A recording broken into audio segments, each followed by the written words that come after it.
Hello, everyone. Welcome back to Baby and Them, where we talk about all things birthing and parenting beyond the binary. I'm so excited today to have a special guest, Rosie Frascella, who's going to tell us a little bit about themselves first before we jump into the chat. And just so you know, I'm Laura. I accept they and she pronouns, and I'm just excited for this conversation today. So, Rosie, can you tell us about yourself, your pronouns, anything you want us to know about you before we jump in? Cool. Yes. My name is Rosie. I kind of use like all pronouns: she, they, he, whatever I'm kind of feeling in the moment. I'm a teacher. I've been a teacher in New York City for this 15 years. Next year will be my 16th. I'm the parent of two children. One is a brand new baby, 20 days old, Santi. And then the other one is 6 years old, and her name is Niki Malaya. And I'm happy to be here and to talk to you all about queerness beyond the binary, all that good stuff, and parenting. I wanted to ask you, you mentioned a little bit about your kids, your beautiful kids, which I've met and I love them very much. I'm wondering, how do you see your family structure? How would you describe it? Who's part of your family? Just what is that looking like for you? Yeah. Well, I also forgot to mention I have a fierce, wonderful co-parent, Christina Hilo. Chris actually just gave birth to Santi. I was the birth parent of Niki. And our family right now is we're in a co-parent two-home structure. And we're really, like especially through the pandemic, we've really learned like intimately like how hard it is to be in a very small nuclear family. So really trying to invite people into our family to help raise our children. I think it's so important for people to learn from not just their parents, like from their aunties, their uncles, their whoever, right? Like the family, the people, the tribe, because we learn so much from other people. I learned so much from. I mean, I always learn. Like even as a teacher, I have like 80 students a year, and I learn from every single one of them. So I'm really grateful for all the people that have come into my life. So I really try to surround our children with as many role models as possible. And I think it's just important, like, for real, like parents need a break. Like it is a grind. Like, like our Nikki just got COVID, and it's like, just been like me and Nikki like 24/7. And that's a lot, especially with a 6-year-old, because it's like you're not just managing their food, like it's also their emotions, and like, and they need each other, like there's this really good book. It's called like, I forget exactly, like Listen. And basically it's all about, there's like a tagline that goes with it that I'm missing. But anyway, it's all about like connection, and how as humans we need connection. And you'll see that. Like I see that with Nikki, like, she'll ask for like a couple, like an hour of television. So, if I'm hustling and I'm like, all right, fine. When she comes off of it, it's almost like kind of coming off withdrawal. And she's like kind of cranky and antsy. It's because she hasn't had that connection. She hasn't had that one-on-one. And it's the same thing with kids. Like, like they need each other. Like, that's why, schooling is so important, and good schooling where they're like actually asked to like play and be together and build community together. Because I think that's all about life. Like learning how to interact and to like build with each other and to problem solve and to deal with any kind of conflict that arises. Yeah, I really love that sense of community that you're talking about and building, because we always say it takes a village, right? It's really impossible to raise a child by yourself or just with a co-parent or a partner or whatever the structure is. Like we need constant support. And even just having given birth, we've had so many friends who have come by to just like sit with the baby for an hour so we could just like take a nap or shower. So yeah, the village component is so important. And I love how you're talking about, making sure to build in that time with your child so they're not feeling that distance, that, the withdrawal that you're talking about. So I appreciate that tip. Thank you so much. And I'm sort of curious, because you talked a little bit about your identity being many things and complex and beautiful. And I'm wondering if you always wanted to be a parent. Did you always know that in your gut? And then how did your identity play into that choice of being a parent or not, if at all?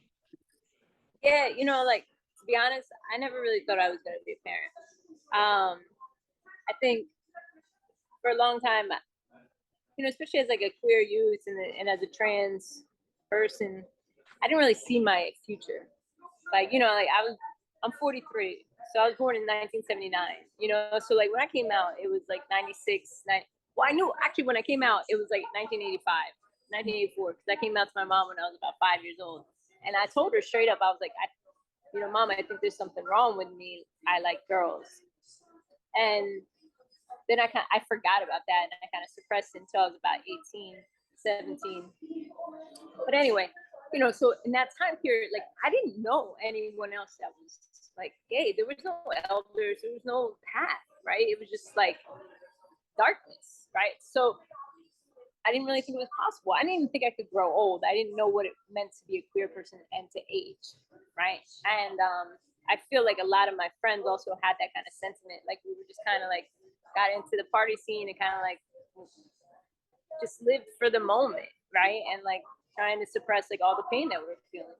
Yeah. But as I got older, I started to realize that like more things were possible, and I started to have more role models, more community, and I just saw radical possibilities, right?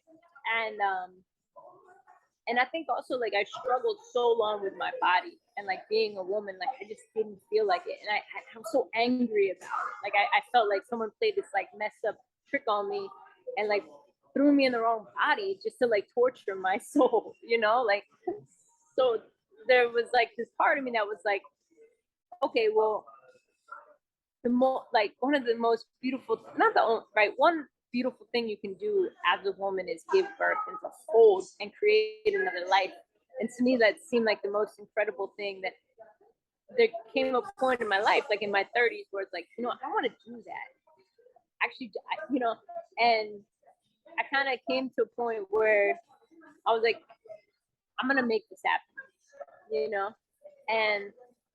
and then I was with Christina, my partner at the time, and we were like, let's do this, let's make it happen together, and it's kind of how it happened. And even now, like my identity as a mother, like I guess like I had top surgery recently, and actually I was at the beach last night with Nikki's friend Luna. She's 7 years, she's almost 7, and she asked me, and she was real curious. Like I took off my shirt, she saw my scars and whatever, and she was like, Mom was like, she's like, can I touch them? I was like, okay, So she was like, well, do you want Nikki to like call you daddy now? And I was like, well, no, I don't know. That doesn't feel right, and I don't know what feels right exactly, but I know the relationship and the love that we have feels right, and it feels like beautiful and like revolutionary and so powerful, like kind of the most powerful love I've ever experienced in my entire life. But I don't feel like a mother, I don't feel like a father, I just feel like a parent, I guess. Yeah, as a non-binary person, I definitely relate to that, right? Like I don't feel like I don't feel like a woman, I don't feel like a mother, I don't feel like a father. I feel like something in between, beyond the binary, right? And maybe all of those things, right? And so I love this idea of you being open to exploring, saying like, I actually don't know, right? Like you just went through a major transformation yourself, and it might take you some time to kind of get there and figure it out with Niki and Santi as time goes by. And I'm sort of curious, you've been so brave in your life. You've been so brave to say like, even though I was born in a body that wasn't necessarily the one that I felt was right for me, I can still have this experience and I still deserve it despite what the world might think.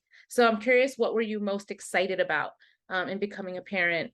What were you looking forward to? Like, what was like your vibe? Like, yes, this is happening. I mean, definitely like just to have like a little homie, like a little friend, like with me all the time, and I mean, I was a little naive. Like I thought I would take Niki like everywhere, like, meetings and all this stuff. And I was like, we'll just go see the world, you know. That obviously is not how it played out. I mean, he definitely traveled and goes a lot of places with me, but like, you know, they don't want to go to meetings. They don't want to do these things. They want to go play and be with other kids. Yeah. But I think just like having this like person in your life that's just like you're really connected to.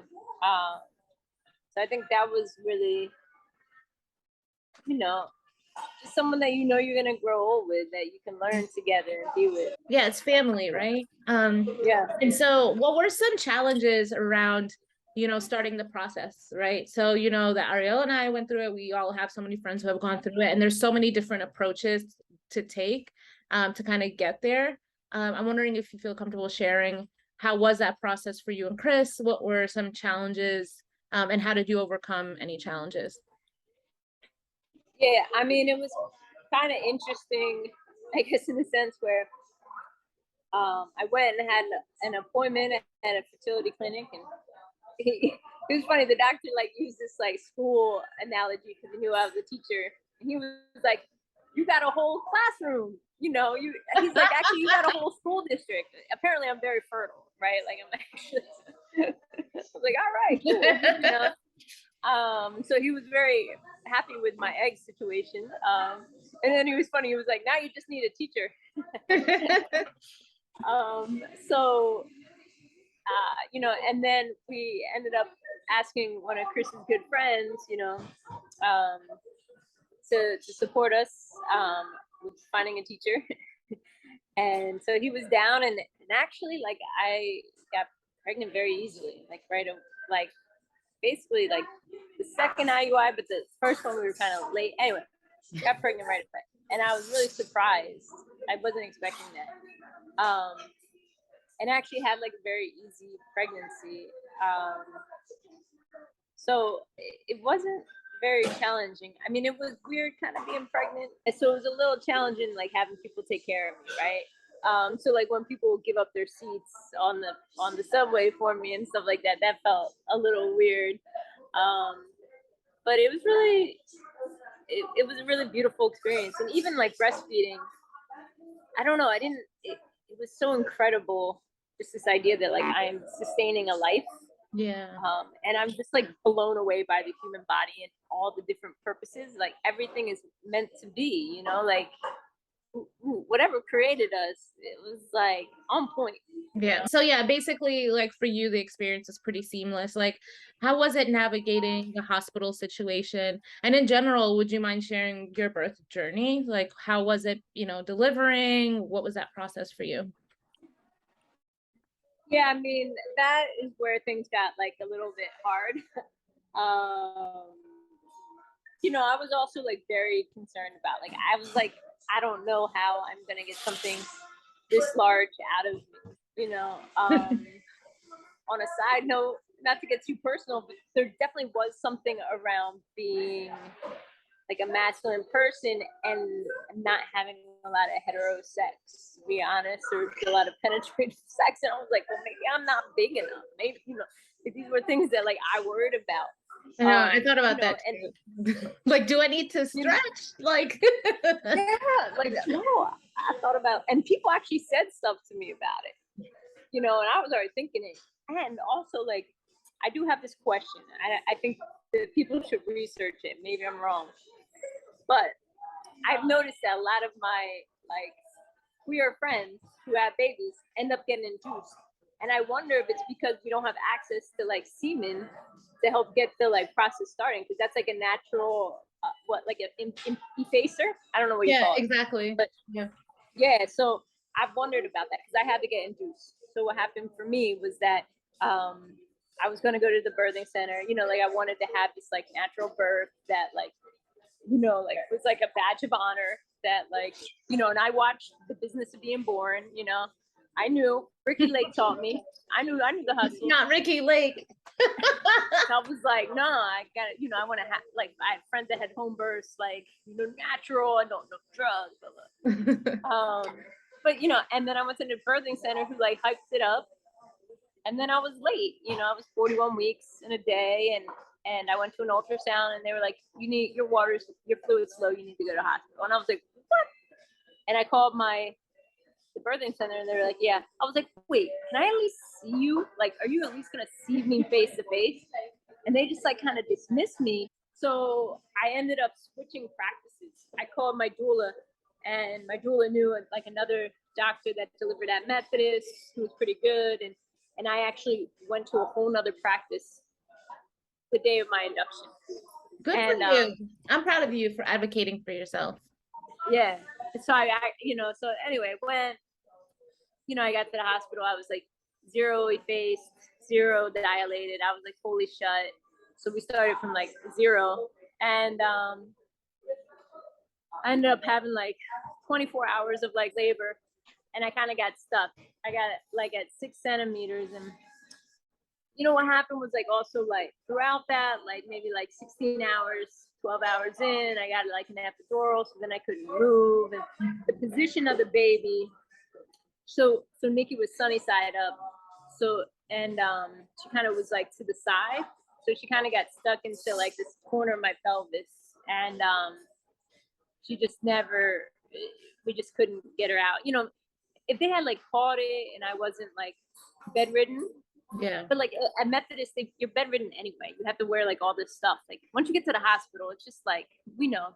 Yeah, because it's really challenging to do the movements, like the opening the knees, the squatting, the getting all of that. When you have an epidural, you can really only go on your side. Like that's it.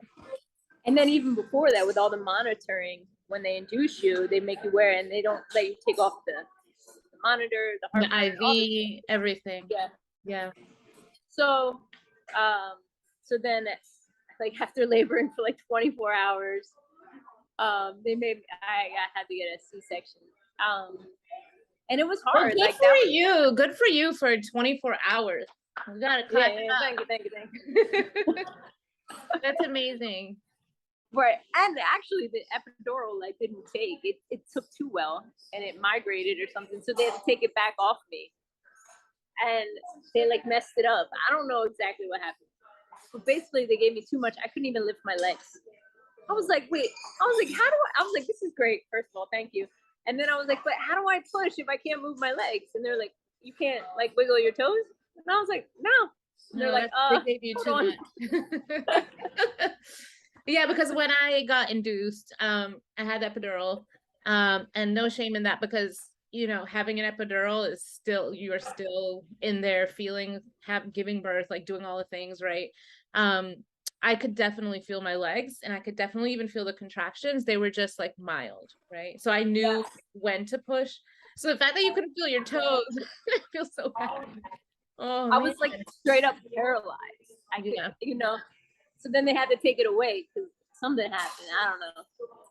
But like I even like transitioned. I like threw up everywhere, and they were like, "Yeah, we're getting there." But like, no. I just like had like probably like 6 hours of contractions, like strong contractions too, and like Niki didn't move. Yeah. And I think, and then when they did the C-section, the doctor was like, "Yeah, she was really jammed into like the side of my pelvis." Yeah. So it was like kind of like going in a direction that there was nowhere to go. Yeah. And when they're sunny side up, it's like more of a back labor, longer labor. I was gonna say that I just like after that, I did feel like I was missing something. Like I still needed to push. Like I still wanted to see that like the crowning. Like I didn't know how it was gonna happen, and I really wanted to see it or experience it. Yeah. So there was definitely like a loss in that. Yeah, I think that's something that we don't talk about often with labor, the expectations, right? Because we spend like, all these months preparing, taking classes, watching videos, reading books, and then we have the birth plan. And for most people that I talk to, it actually doesn't go anywhere like their plan, right? So I had the same sense, like I'm going to have this perfect delivery, and I'm going to use all the tools that I learned in my classes. And then I ended up being induced, and it was very different than I thought. And I was in the hospital for like 6 days as opposed to like 2 or 3. Yeah. So I think that, having the conversations kind of destigmatize the experience, and that if it doesn't go your way, there's nothing wrong with that. You created a human and got them out of your body safely, and they're here. That's the success, right? So you did such a great job. Thank you. Yeah, I think it's also like a really good lesson to learn in terms of life and being a parent in general. Like I think we put a lot of like our own selves, like our own ego, like either into our birth or into our kids, you know. And I think it's really important to like understand that like you gave birth to something, but like now that thing is its own entity. Like they are their own, right? And you don't like get to dictate every aspect of their life, but you get to facilitate it and help that person become like the person they're meant to be. But they choose that. You just create the framework for them to be able to love themselves, to be able to do that. You know, and so I think there's a need to let go of yourself. You know, because when you see yourself as your kid, then you're putting all the pressure and all your shit on them, right? Like all your losses, right? All the things that you didn't do that you wish you did that now you think you could do or your kid can do. But your kid is their own person. You need to let go of that. Yeah. And let go of yourself. Yeah. And that's like a good segue into, I think, one of the most important questions of the interview. So, you know, part of this kind of series is to talk about parenting beyond the binary, right? And the kind of expectations of gender. And, you know, we've talked openly that Ariel and I are raising our child non-binary, not that we're assigning that to them, but that we're giving them the space to choose on their own. And whenever they communicate, we're just going to take their lead and let them be who they are. And so I'm sort of curious, how does gender play into your parenting? How do you see Niki and Santi in terms of identifying? Just anything you want to share around that. Yeah. Well, I think, you know, it's interesting. Like we have definitely used like their sex pronouns, right? It's what we do. It's what we did. I could critique it, and if I were to analyze it, I think there's also like this part of myself that maybe in some ways the reason I even hold on to the she is because I don't want to deal with a million microaggressions when everybody she's me, because I'm gonna be she'd my whole life, right? And I had an epiphany recently that I think I'm doing that because I don't want to have to deal with people not doing what I'm asking all the time. And, you know, which I'm, you know, like, you know, as a white person, I don't experience it as much as a person of color, right? But like faces like microaggressions all the time. But, you know, so if I'm to internalize it, it's probably that, right? Like I'm trying, like in my mind, I was like, I want to make their life easier. I don't know if it's necessarily better, right? But so in terms of that, I think what I've always done is been very honest and open with like Niki about who I am and my own struggle and our friends around us. And so that to me has been like the most powerful thing, right? Like I talked about my own gender, you know, like my own journey with gender. And, you know, she had a great kindergarten teacher, Frankie Cook, who did a really good job of like also like introducing pronouns and things like that in the classroom. So actually this year, Niki has started to use they, them pronouns. And I don't, you know, they don't always correct me or other people, but if you ask Niki what their pronouns are, they're gonna say they, them. And this, oh, you know what, it was around Pride. And there was like a trans flag or something like that. And I forget exactly, but it came up that I was like, oh, the trans, like for me or whatever. And Niki was like, well, I thought you were non-binary. And I was like, well, you know, like if I'm gonna be real, like I feel more like trans masculine. I thought she, you know, they were like, oh, well, I just always thought you were like more non-binary. So yeah, like in a very like a very nuanced idea of gender, and can actually make the distinction between what it means to be non-binary versus what does it mean to be like trans masculine. That's brilliant. Yeah, which like a lot of adults can't do, but Niki thinks about it and like engages in conversation and has friends that have transitioned or like, you know, like change pronouns or change their name and things like that are their age, right? So I think the most important thing that I try to do is just be honest and real about like people's experiences, people's stories, my own story, you know. And I think I've learned the most about life and about myself through like books, right? Actually, right? Books saved my life, right? But like, because I think it's like people's stories is what we learn. That's how we learn to like empathize. It's how we learn about ourselves. It's how we learn to see ourselves and understand the world. So, you know, theory is great, but stories like really matter, you know, and they create that like human connection where we see ourselves, even though the circumstances may be different, but we see that struggle, we see that human experience. Yeah, that's so beautiful. I think you're doing such a great job. And I really love watching how you navigate it with your child. And Niki's so special and so smart. And I know Santi will be too. And I love this centering of stories, right? Because it's not just the theory and the pedagogy, it's real lives, real people in your communities, right? That you want to share with your child. That's beautiful. And I'm sort of wondering, what are your values as a parent, right? So like even aside from gender and all of that, just what are your sort of like core values, things that matter to you the most when parenting? Yeah, I mean, one thing that kind of I learned and I've been thinking a lot and try to apply a lot is to be honest about my mistakes and like my own journey, and when I mess up to apologize and to acknowledge when I'm wrong. And this also connects, I think, to like my teaching, that I think it's very important is that like to not go to my students or my child, my children, that like I'm perfect, because nobody's perfect, right? And we need, like, young people need to see the people in their lives that they look up to make mistakes and correct them and learn from them and grow, because that's real, right? If they think the people, if we think the people in our lives are so perfect that they never make mistakes, what happens when we do, right? We just feel like complete failures, right? It's like, I remember I went to this thing, a national endowment for the humanities on the grassroots movement, and it was all about teaching the civil rights movement from the grassroots perspective. And it was all about teaching the civil rights movement from the grassroots, because when we just teach about like Martin Luther King and all these like leaders, then our students don't see themselves as agents of change. And that actually all movements were created by the grassroots, right? That individual people are who made the change, right? Like Rosa Parks' story is important, even though she, you know, Rosa was like this militant, brilliant organizer that is not often taught.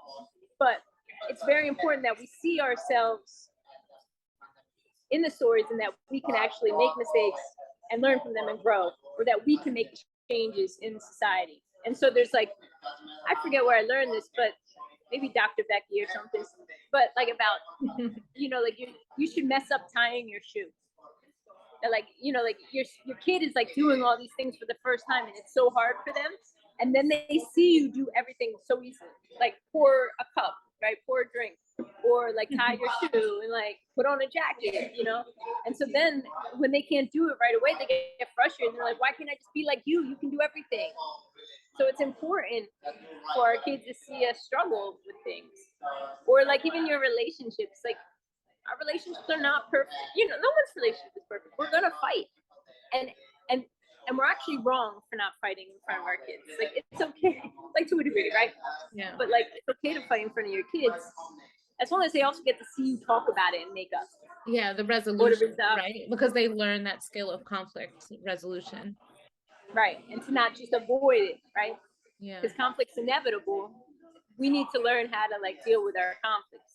Yeah. So I would say like those are like some of the things that I really try to cultivate and work on. Yeah, those are some really great tips. Now I'm kind of like marinating and sitting with that and how important it is, right? To just be transparent. So you can, your child can see a humanized person, not like this performance of perfection. It's just, they're not going to learn from that. Yeah, it's like kind of thinking about what are the things that are going to help you be happy in life, right? And that's like being able to talk about your feelings, being able to like mess up and feel okay about it, you know, being able to have a fight and then admit you're wrong, or like to hear the other person's perspective. So Rosie, my last question for you is, what advice would you give to any parents who are sort of toying with the idea of, you know, maybe moving beyond the binary, or just any parents who are already like gender nonconforming, trans, just in part of the LGBTQIA plus community? What advice would you give to anyone who's embarking on this journey? Yeah, I mean, I guess I would start off with just like listen, like create a space where like people can talk, where your kid can talk to you about whatever they're feeling. Even if it's like they're struggling with it and their friend is transitioning and they don't agree. They need a space to be able to talk about that and to share their perspective so that they can work through it and that they can learn. So I think that's number one. You know, like I think it's important to like read stories and learn about different experiences, trying to be in a diverse setting as possible. Racially, right? Like also, you know, in terms of class, in terms of and gender and sexuality as well. And then I think also like we need to support our schools right now because we know that there's a lot of pressure on schools to not talk about it, right? And that especially in the elementary schools, they get sexualized, right? That like actually talking about gender, talking about sexuality is somehow sexualized, right? And that's different, right? You know, we talk about heteronormativity all the time, right? Or we talk about being cisgendered all the time. It's everywhere. So it's just really like about creating different perspectives and putting them in. So I think as parents, I think it's also important to ask that, like, how are we being inclusive in our school? Bring it up at the PTA, bring it up to like other, bring it up to the teacher, to the administrator, especially, you know, if you're in some of these states, right? Like Florida or Texas or whatever. Yeah. But you know, if you're in those states, I think it's also important to find a tribe, to find other people that can work with you, that you're not going at it alone. So it's better in numbers. Yeah, I definitely agree. It's like finding your people, finding your community. Like we talked a little bit earlier about having your village that supports you, but not just in terms of, you know, raising your child, but also in terms of organizing, right? And also making sure that the resources in your community are being shared and developed and built upon, so you're cultivating. And as you mentioned, it's not about talking about sex with kids, right? It's talking about romantic expression. It's talking about family structures. It's talking about like ways of loving and building community. And we talk about it in a straight sense all the time, right? And so it's really important for people who live in queer families and people who don't, to learn about it as well, so we can kind of all be in this space of moving towards equity together. It's just as important for kids in hetero families as it is for our kids as well.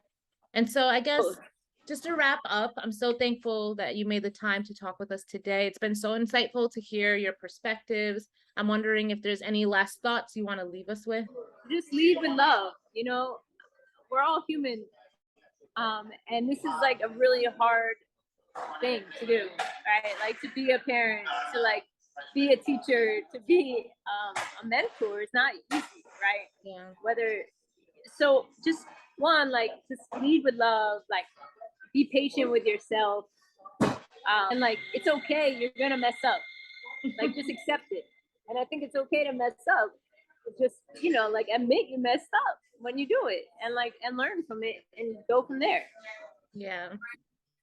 Well, thank you, Rosie, for your time. Can you let the good people know where they can find you on social media or anything? Because I know you're always working on amazing projects. How can we find you?